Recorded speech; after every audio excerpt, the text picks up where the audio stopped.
Hello guys, today we're going to be talking about compatibility and chemistry.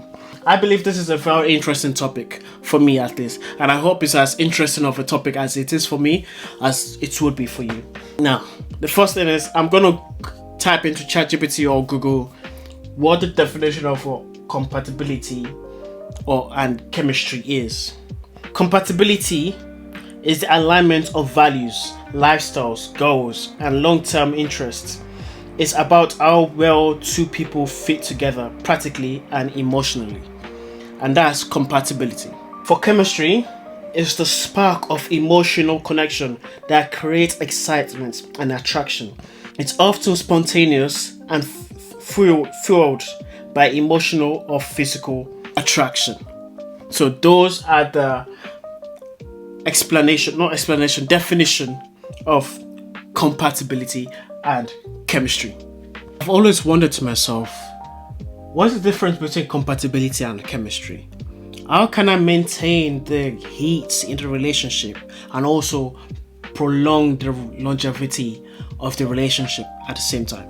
This is quite difficult to do because you need both at roughly the same amount, but some people prioritize compatibility and chemistry. Compatibility is for the long term of the relationship. This is what I've realized from my relationship, and I'll give examples going forward after this.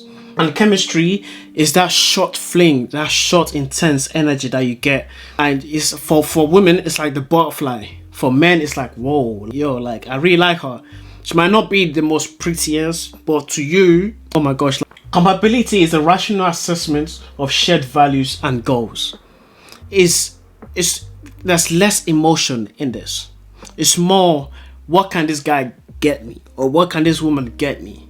And that's the compatibility. Or does this person love God? Does he not love God? Or can he provide for me? Can he not provide for me? Can she cook? Can she not cook? What can they, in a way, provide me or give me?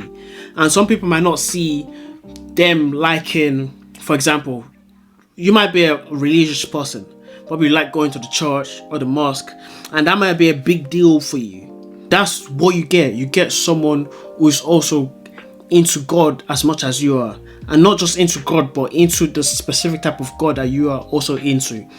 That's also under compatibility. But the chemistry don't really care about that. The chemistry is more emotional, it's more intense, it's more physical, it's more passionate. Like, I really like this guy, or I like this girl, and stuff like that.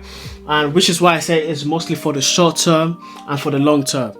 I also believe these two are incredibly necessary for a long-term relationship. That's what I found. And I'm going to give personal examples of when I wasn't necessarily in a relationship. I was in a relationship. No, not necessarily. I was in a relationship that the compatibility wasn't really there, but the chemistry was hot. And I was also in one where the chemistry wasn't really there, but the compatibility was nice. I'm sure everyone has been in a sort of relationship where you guys couldn't get your hands off each other. The chemistry is amazing. Everything is amazing. But you guys know, in the long run, you guys can't really be together. Because what your beliefs are not aligned. You guys argue, you guys do, the compatibility isn't there, but the chemistry is half the roof. I was in a relationship like that in college, and I didn't know at first that our compatibility it wasn't aligned, because I wasn't really sure what she was really into, and I wasn't even sure what I was into. I went into the relationship thinking, hey, I don't know what I want, so let's go for it. As time went on, obviously it was nice on my side, but I started to find out that she didn't have the same values that I had. Some of the key values that I wanted my woman to have, that I also have.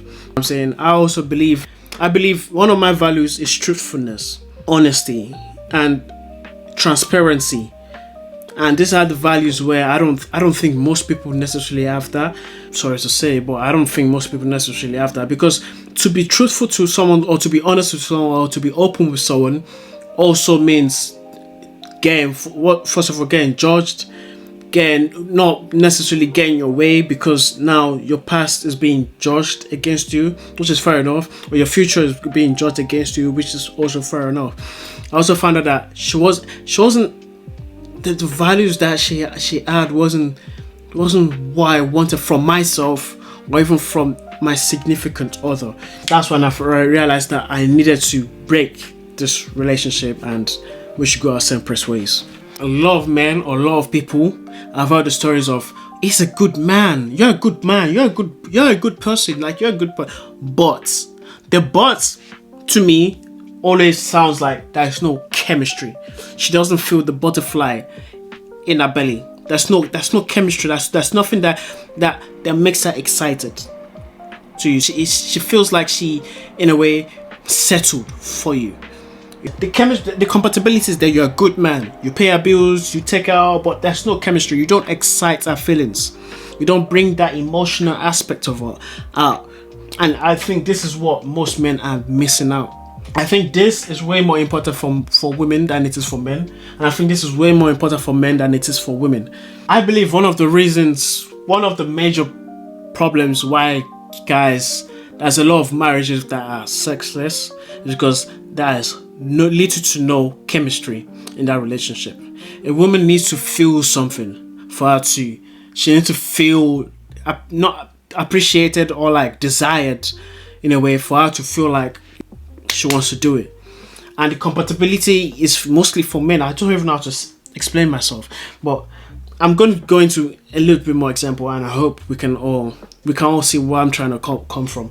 A couple might have intense chemistry but constant conflicts due to lack of compatibility. Oh my gosh, go to the gym with me, you don't want to go to the gym with me. Come to church with me, you don't want to come to church with me. That's a compatibility problem right there. Conversely, compatible couples with no chemistry may feel like roommates rather than romantic partners. And I feel like this is two major problems that we as humans seem to have. I might be wrong, then money, of course, but that's a different topic. I feel like money is under the compatibility aspect of things. I like to spend money on this, you don't like to spend money on this. It's like compatibility aspects on the money side.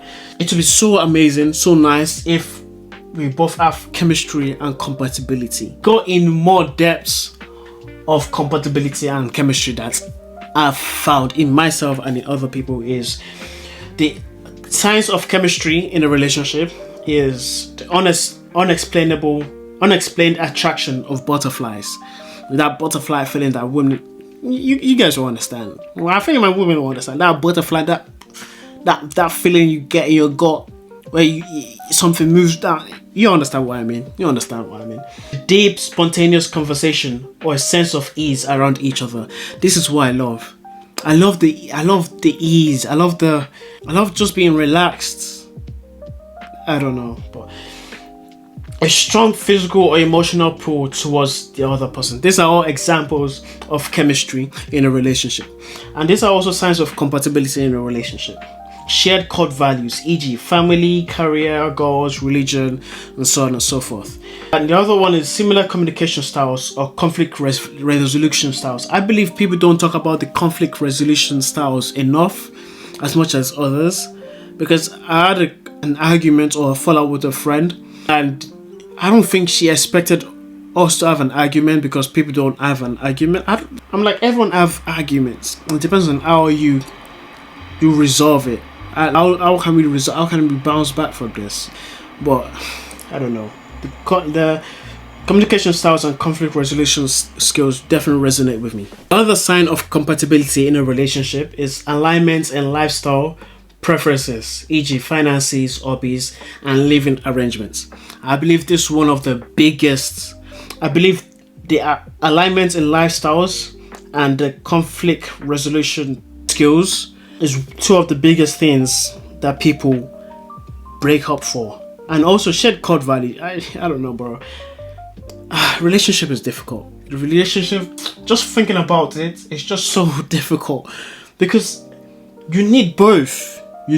But people tend to swing on the extreme ends of the pendulum It's either extreme this or extreme that, but you need the balance. You need the fine middle, or probably a little bit more chemistry, but probably less, more compatibility. Just something.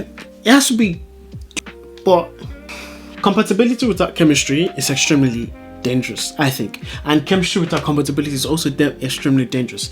And examples of chemistry without compatibility is ignoring red flags, overlooking deal breakers, staying in toxic relationship because the spark is addictive, because he just does it for me, or she just does it for me. And this is for my guys.